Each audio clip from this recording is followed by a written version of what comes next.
ফের রক্তাক্ত হরমুজ প্রণালী, একের পর এক মার্কিন যুদ্ধজাহাজে হামলা। তবে কি দ্বিতীয় দফার সংঘাত শুরু? ট্রাম্পের মুখে ঝামা ঘষে চীনের দরজায় মধ্যপ্রাচ্য। ইরান ভীতি কি তবে মার্কিন সাম্রাজ্যের দীর্ঘদিনের আধিপত্যকে ধুলোয় মিশিয়ে দিচ্ছে? পারস্য উপসাগরে ইরানের জয় জয়কার, মার্কিন দম্ভ চূর্ণ করে হরমুজ থেকে পালালো ট্রাম্পের বাহিনী। এবার খুদ আরব আমিরাত থেকেই মার্কিন সেনা তাড়ানোর দাবি। ইরানের ভয় কি তবে ট্রাম্পের সাথে কয়েক দশকের সামরিক বন্ধুত্ব ছিন্ন করতে যাচ্ছে আবুধাবি? এতক্ষণ শুনছেন সংবাদ শিরোনাম, এবার বিস্তারিত। এবারও ওমান সাগরে অবস্থানরত মার্কিন যুদ্ধজাহাজ লক্ষ্য করে ভয়াবহ ড্রোন হামলা চালিয়েছে ইরান। সোমবার সংবাদ মাধ্যম বিবিসি জানিয়েছে, এর আগে ইরানের পতাকাবাহী একটি জাহাজ জব্দ করে সেটি নিজেদের নিয়ন্ত্রণে নেয় মার্কিন নৌবাহিনী। এরপরই মার্কিন যুদ্ধজাহাজ লক্ষ্য করে একের পর এক ড্রোন হামলা চালায় তেহরান। তবে ইরানের এই ড্রোন হামলায় মার্কিন জাহাজে কোনো ধরনের ক্ষয়ক্ষতির তথ্য এখনও নিশ্চিত হওয়া যায়নি। মার্কিন সেনারা জাহাজ জব্দ করার পর ইরানের সেনাবাহিনীর সর্বোচ্চ অপারেশনাল ইউনিট খাতাম আল আম্বিয়া এক হুঁশিয়ারি বার্তায় জানায়, জাহাজ জব্দ করা মূলত বিদ্যমান যুদ্ধবিরতির সুস্পষ্ট লঙ্ঘন। তেহরানের পক্ষ থেকে সাফ জানানো হয়েছে, এই উস্কানিমূলক আচরণের কঠোর জবাব দেওয়া হবে। টানা ৪০ দিনের রক্তক্ষয়ী যুদ্ধের পর গত ৮ এপ্রিল ২ সপ্তাহের জন্য যুদ্ধবিরতি কার্যকর করতে সম্মত হয়েছিল দুই পক্ষ, যার মেয়াদ আগামী ২২ এপ্রিল শেষ হওয়ার কথা। যুদ্ধবিরতি শুরুর পর গত ১১ এপ্রিল পাকিস্তানের রাজধানী ইসলামাবাদে দুই দেশ সংকট নিরসনে আলোচনায় বসেছিল। সেখানে টানা ২১ ঘণ্টা আলোচনা হলেও দেশ দুটি কোনো চূড়ান্ত চুক্তিতে পৌঁছতে ব্যর্থ হয়। তবে আলোচনার পথ খোলা রাখতে রোববার প্রেসিডেন্ট ডোনাল্ড ট্রাম্প ঘোষণা দিয়েছিলেন যে তিনি সোমবার তার প্রতিনিধিদের আবারও ইসলামাবাদে পাঠাবেন। কিন্তু একই সাথে তিনি হুমকি দিয়ে বলেন, ইরান যদি তাদের শর্ত অনুযায়ী চুক্তিতে না আসে তবে দেশটির সব বিদ্যুৎ কেন্দ্র এবং গুরুত্বপূর্ণ ব্রিজ ধ্বংস করে দেওয়া হবে। ট্রাম্পের এই কঠোর হুমকির পর ওমান সাগরে জাহাজ জব্দের ঘটনায় আলোচনার সম্ভাবনা এখন ফিকে হয়ে গেছে। ইরানি সংবাদ মাধ্যমগুলো রোববার রাতে নিশ্চিত করেছে যে ইসলামাবাদে ইরান সরকারের কোনো প্রতিনিধি নতুন করে আলোচনার জন্য অংশ নেবেন না। ওমান সাগরে ড্রোন হামলার পর দুই দেশের মধ্যে পূর্ণমাত্রার যুদ্ধ শুরুর আশঙ্কা নতুন করে দেখা দিয়েছে বলে মনে করছেন বিশ্লেষকরা। তপ্ত মরুর বুকে আঁচড়ে পড়ছে একের পর এক মিসাইল আর ড্রোন।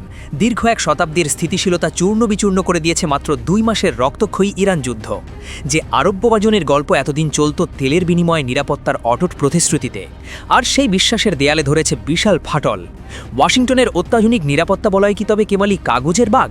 যখন রিয়াদ থেকে দুবাই প্রতিটি উপসাগরীয় শহর আগুনের গোলার মুখে পড়ল, তখন টনক নড়ল আরব শাসকদের। তারা বুঝলেন, নিরাপত্তার জন্য শুধু হোয়াইট হাউসের দিকে তাকিয়ে থাকা এখন আত্মহত্যার শামিল। আর ঠিক এই শূন্যস্থানেই জাদুকরী প্রবেশ ঘটেছে মধ্যপ্রাচ্যের ড্র্যাগন চীনের। বেইজিং এখন আর কেবল তেলের খদ্দের নয়, বরং এই অঞ্চলের নতুন রক্ষাকর্তা হিসেবে আবির্ভূত হচ্ছে। ২০২৩ সালে শি জিনপিংয়ের সেই ঐতিহাসিক সফরের বীজ আজ মহীরুহ হয়ে উঠেছে। $৩০০ বিলিয়ন বাণিজ্য নিয়ে চীন এখন মধ্যপ্রাচ্যের অবিসম্বাদিত প্রধান অংশীদার। কিন্তু এই সখ্যতা কি কেবল যুদ্ধের ভয়ে? মোটেই না। উপসাগরীয় দেশগুলো এখন তেলের নেশা ছাড়তে মরিয়া, আর সেখানে ত্রাতা হিসেবে হাজির চীন। সৌরবিদ্যুতের ৮০% আর ইলেকট্রিক গাড়ির বাজারে ৭০% একাধিপত্য নিয়ে বেইজিং বদলে দিচ্ছে আরবের যাতায়াত ও জ্বালানির মানচিত্র। বিওআইডি আর গিলির চাকা এখন ঘুরছে মক্কার রাজপথে। এদিকে পর্দার আড়ালে চলছে ডলারের তাপ কমানোর মহোৎসব। ব্রিক্স প্লাস প্ল্যাটফর্মকে ঢাল হিসেবে ব্যবহার করে পশ্চিমা আর্থিক ব্যবস্থায় আঘাত হানার প্রস্তুতি চলছে। মধ্যস্থতাকারী ব্যাংক ছাড়াই ডিজিটাল মুদ্রার মাধ্যমে চীন ও আমিরাতের এমব্রিজ প্রকল্প বিশ্ব অর্থনীতির মোড় ঘুরিয়ে দেওয়ার এক নিঃশব্দ বিপ্লব। যোগাযোগের মানচিত্রে এখন বড় নাম সিপিসি। $৬২ বিলিয়ন এই প্রকল্পের মাধ্যমে পাকিস্তানের গোয়াদার বন্দর হয়ে আরবের তেল পৌঁছে যাবে চীনের দোরগোড়ায়, যা পাশ কাটিয়ে যাবে মেলাকা প্রণালীর সব বাধা। এই সামুদ্রিক ও স্থলপথে মিলন মেলায় উপসাগরীয় দেশগুলো হতে যাচ্ছে বিশ্ব বাণিজ্যের নতুন হৃৎপিণ্ড। তবে কি আমেরিকার দিন শেষ? না, হিসেবটা অতটাও সহজ নয়। আরব্য শাসকরা চরম বাস্তববাদী। একদিকে চীনের জুনার প্রযুক্তি, অন্যদিকে কাতারের আল উদাইদ ঘাঁটিতে ১০,০০০ মার্কিন সেনা। আরব এখন দুই নৌকায় পা দিয়ে ভারসাম্য রক্ষা করছে, কারণ এখনও মধ্যপ্রাচ্যের অর্ধেকের বেশি অস্ত্র আসে হুয়েত পেন্টাগন থেকে। তাই এটি কোনো পক্ষবদল নয়, বরং এটি অস্তিত্ব রক্ষার এক মহাকৌশল। তেলের বদলে নিরাপত্তার পুরনো চুক্তি মৃতপ্রায়। বিশ্ব দেখছে এক নতুন সমীকরণ, যেখানে বেইজিং কোনো বিকল্প নয়, বরং আরবের টিকে থাকার এক শক্তিশালী ব্যাকআপ। ২০২৬ সালের এই গ্রীষ্মে বিশ্ব দেখছে এক অদ্ভুত দৃশ্য। যে আমেরিকা তার বিশাল নৌবহর আর প্রযুক্তির দাপটে বিশ্ব শাসন করে, সেই পরাশক্তি আজ মাত্র ২১ মাইল চওড়া এক জলপথের সামনে থমকে দাঁড়িয়েছে। হরমুজ প্রণালী এখন হয়ে উঠেছে পেন্টাগনের সবচেয়ে বড় মাথা ব্যথার কারণ। ইরান শুধু যুদ্ধ লড়ছে না, তারা দাবা খেলছে ভূগোলের নকশা নিয়ে। হরমুজ প্রণালীর এক পাশে ওমান, অন্য পাশে ইরান। এর সবচেয়ে সরু অংশটি এতটাই সংকীর্ণ যে দানবীয় তেড়ে প্যাঙ্কারগুলো সেখানে প্রায় অসহায় শিকারের মতো। তেহরান খুব ভালো করেই জানে আধুনিক যুদ্ধের হিসাব শুধু মিসাইলে হয় না, সঠিক জায়গায় দাঁড়িয়ে থাকাও একটা বড় শক্তি। কিন্তু কেন হার মানছে মার্কিন গোয়েন্দা ড্রোন আর ইসরায়েলি মিসাইল? উত্তর লুকিয়ে আছে ইরানের কৌশলে।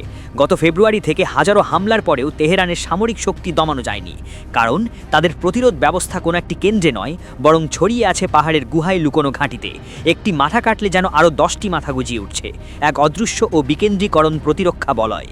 জ্বালানি তেল, বিশ্ব অর্থনীতির এই প্রাণরস এখন কার্যত ইরানের হাতের মুঠোয়। ইরান প্রমাণ করে দিয়েছে যে লেবাননের যুদ্ধবিরতি হোক কিংবা আন্তর্জাতিক নিষেধাজ্ঞা শিথিল করা, যে কোনো দর কষাকষিতে হরমুজ প্রণালী তাদের তুরুপের তাস। বিশ্ব বাজারকে জিম্মি করে নিজেদের রাজনৈতিক লক্ষ্য হাসিলের এই মাস্টার স্ট্রোক এর আগে আধুনিক ইতিহাসে দেখা যায়নি। এদিকে ওয়াশিংটনের অন্দরমহলে চলছে তীব্র উত্তেজনা। প্রেসিডেন্ট ট্রাম্পের সেই পরিচিত হুঙ্কার আর চিৎকার কি তবে কাজে আসছে না?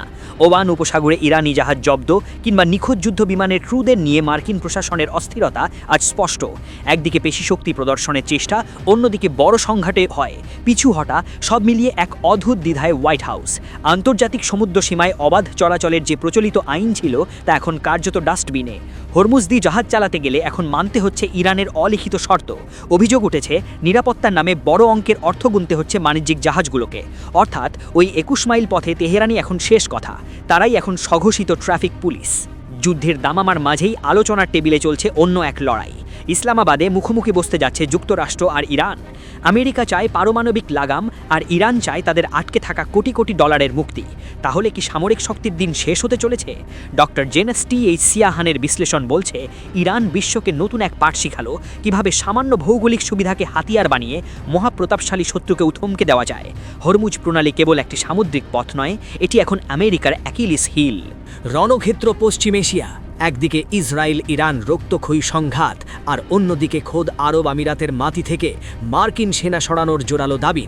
তবে কি দীর্ঘদিনের বন্ধুত্বে ইতি টানতে চলেছে দুবাই আবুধাবি? কেন হঠাৎ আমেরিকার উপর থেকে ভরসা হারাচ্ছে মধ্যপ্রাচ্যের এই শক্তিশালী দেশ? মধ্যপ্রাচ্যে ইরানের ড্রোন আর মিসাইলের হামলায় কেঁপে উঠছে একের পর এক মার্কিন ঘাঁটি।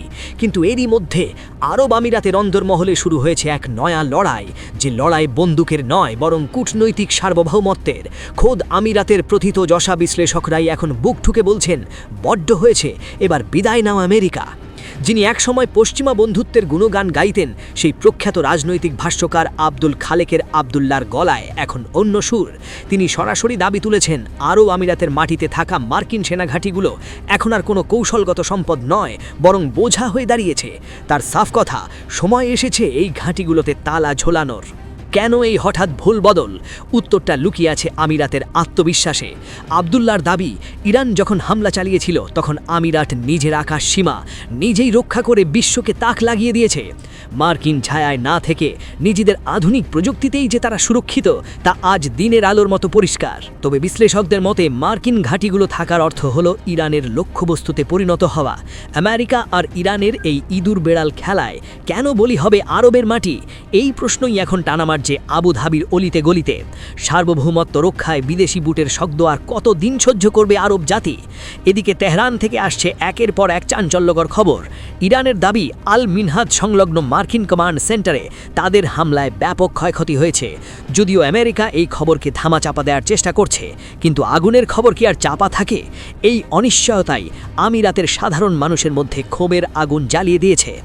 আমিরাত এখন আর আগের মতন দুর্বল নয়, তারা এখন বিশ্বের সেরা সব আধুনিক যুদ্ধবিমান আর প্রতিরক্ষা ব্যবস্থার মালিক।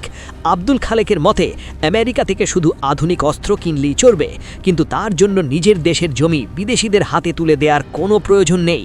স্বনির্ভরতাই এখন লক্ষ্য। ওদিকে আমেরিকার প্রেসিডেন্ট ডোনাল্ড ট্রাম্প ফের একবার ইরানের কিলিং মেশিন বন্ধ করার হুমকি দিয়েছেন। ইসলামাবাদে আলোচনা হোক বা না হোক, আমেরিকার রণংদেহী মেজাজ কিন্তু মধ্যপ্রাচ্যের পরিস্থিতিকে আরও জটিল করে তুলছে। আর এই উত্তপ্ত আবহাওয়ায় আমির শাহীকে বাধ্য করছে নতুন করে ভাবতে। এখন প্রশ্ন উঠছে, তবে কি আরব বিশ্ব থেকে চিরধরে বিদায় নেবে মার্কিন সাম্রাজ্যবাদ, নাকি এই দাবি কেবল এক সাময়িক ক্ষোভের বহিঃপ্রকাশ?